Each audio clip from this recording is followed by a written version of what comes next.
Was haben Zelte, Camping generell, Reinigungsmittel, Möbel, Elektrogeräte oder Kleidung mit der Umwelt zu tun? Denn heute geht es um die Umwelt. RAL ist seit über 40 Jahren für den Umweltschutz aktiv. Zum einen mit dem Blauen Engel und zum anderen mit dem EO-Eco-Label. Und deswegen bin ich heute nochmal nach Berlin gefahren, denn hier treffe ich mich mit Henning Scholz. Er ist der Leiter RAL Umwelt und er wird mir alles zum EO-Eco-Label erzählen. Schauen wir uns erstmal noch ein bisschen um.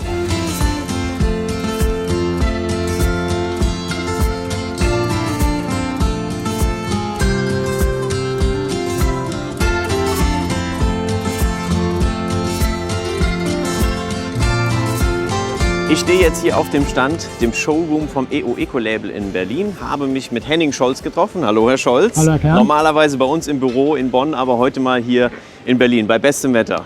Das freut mich Herr besonders. Scholz, ich bin hier wegen des EO-Eco-Labels, denn RAL ist die Vergabestelle vom EO-Eco-Label.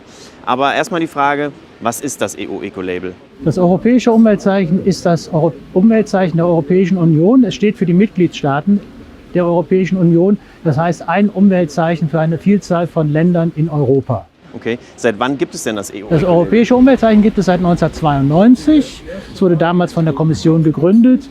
Also mittlerweile ist dieses Zeichen über 25 Jahre alt. Oh, wow. Was für Produkte und Dienstleistungen gibt es denn mit dem EO-Eco-Label? Wenn wir jetzt hier heute am Showroom des europäischen Umweltzeichens sagen, können wir zum Beispiel auch mal Campingdienstleistungen nennen, weil das heute besonders ist. Es gibt auch kein nationales Zeichen dafür. Es gibt natürlich die klassischen Umweltzeichen wie Papierprodukte, Hygieneprodukte, Druckerzeugnisse. Es gibt Farben, Lacke. Es gibt auch Schmierstoffe, die das europäische Umweltzeichen tragen können. Ah, okay. Und wo kann der Verbraucher diese Produkte finden? Gibt es sie überall im Handel immer wieder zu finden? Oder gibt es da spezielle Läden, wo man Produkte mit dem Eco-Label findet? Er findet sie grundsätzlich auch in den normalen Läden, die es hier bei uns gibt. Es mag sein, dass gewisse Produkte nur für den professionellen Gebrauch sind. Diese logischerweise nicht unbedingt in jedem Laden.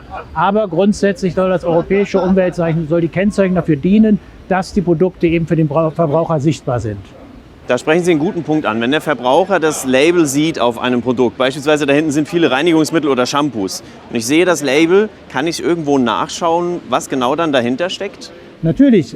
Das Label als solches nennt mir erstmal das Produkt durch eine besondere Kennzeichnung. Und zum Zweiten kann ich natürlich, indem ich vergewissern, welche Anforderungen einzeln notwendig sind, indem ich auf die Homepage für das europäische Umweltzeichen gehe und mir die entsprechenden Kriterien zu eigen mache, um dann auch genau zu wissen, was sind die Gründe, warum ein solches Produkt das Umweltzeichen tragen kann. Ganz wichtig in diesem Zusammenhang, das Umweltzeichen als solches ist eine freiwillige Kennzeichnung. Das heißt, es ist keine Verpflichtung, ein solches Zeichen zu nutzen, sondern diejenigen, die es benutzen, sollen sich besonders hervortun gegenüber herkömmlichen Dienstleistungen oder Produkten. Herr Scholz, haben Sie vielen Dank für den kurzen Einblick ins Thema EO-Eco-Label, europäisches Umweltzeichen. Vielen Dank und noch einen schönen Tag hier. Ebenfalls. Tschüss. Tschüss.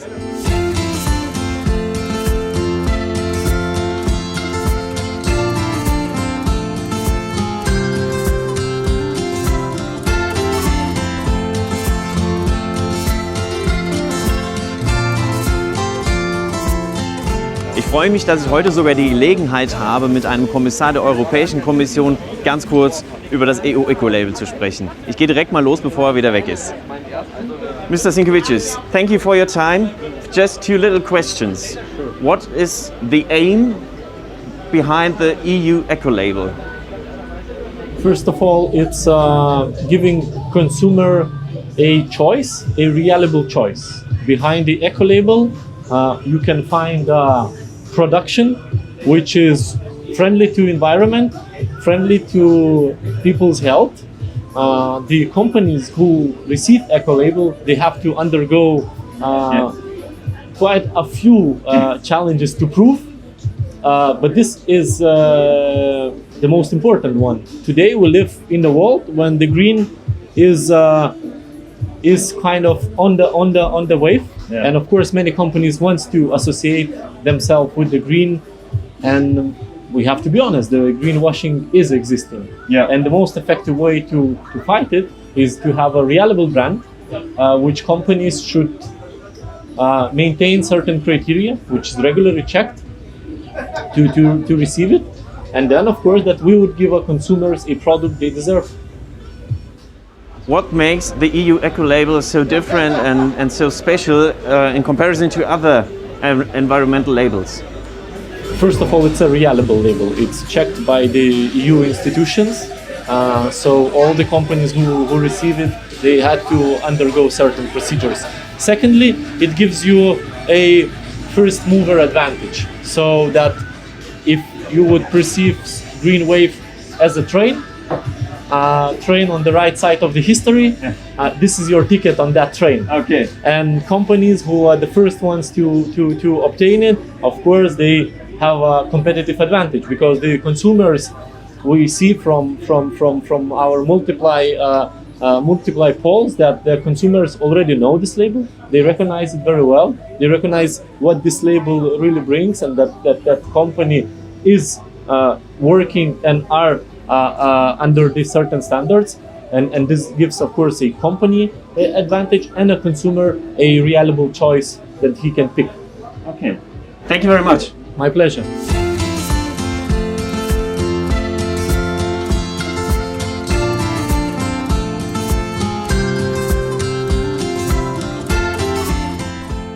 Ich stehe jetzt hier mit Herrn Rischai. Er hat heute das Eco-Label verliehen bekommen für seinen Campingplatz auf der Insel Fehmarn. Herr Rischai, erst nochmal herzlichen Glückwunsch zur Urkunde, zur Verleihung des Eco-Labels. Das Eco-Label steht für Ökologie, steht für Umweltschutz. Was macht Ihren Campingplatz denn jetzt ökologischer oder umweltschützender im Vergleich zu anderen?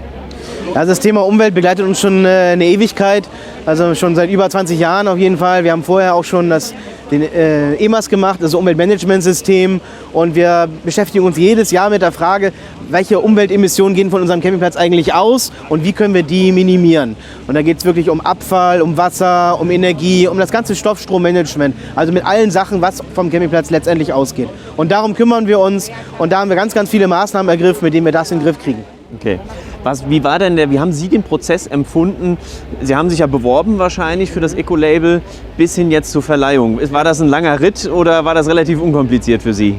Also wir sind ja schon ein bisschen leiterprobt quasi, weil wir dieses Umweltmanagementsystem EMAS machen. Darum fiel es uns, glaube ich, deutlich leichter als jemand, der sozusagen da ganz neu einsteigt, weil wir da sehr viel Verfahrensweisen und ganz viel Dokumentation und Sachen nachweisen konnten, die wir also schon alle hatten. Ja. Wenn man das sozusagen alles noch nicht hat, dann ist es, glaube ich, deutlich schwieriger. Aber es ist, glaube ich, in Summe doch noch einiges an Herausforderungen gewesen. Es hat schon also ein Viertel bis halbes Jahr gedauert, immer wieder daran zu arbeiten. Und, aber zum Schluss hat es sich gelohnt. Ich glaube, wir haben hatten die doppelte Punktzahl, die man erreichen musste. Und insofern haben wir doch in vielen Bereichen doch auch dann auch Punkte sammeln können. Super. Herzlichen Dank. Vielleicht bis zum nächsten Mal bei Ihnen am Campingplatz. Ja, sehr gerne. Sie sind herzlich eingeladen. Dankeschön, ja. Danke.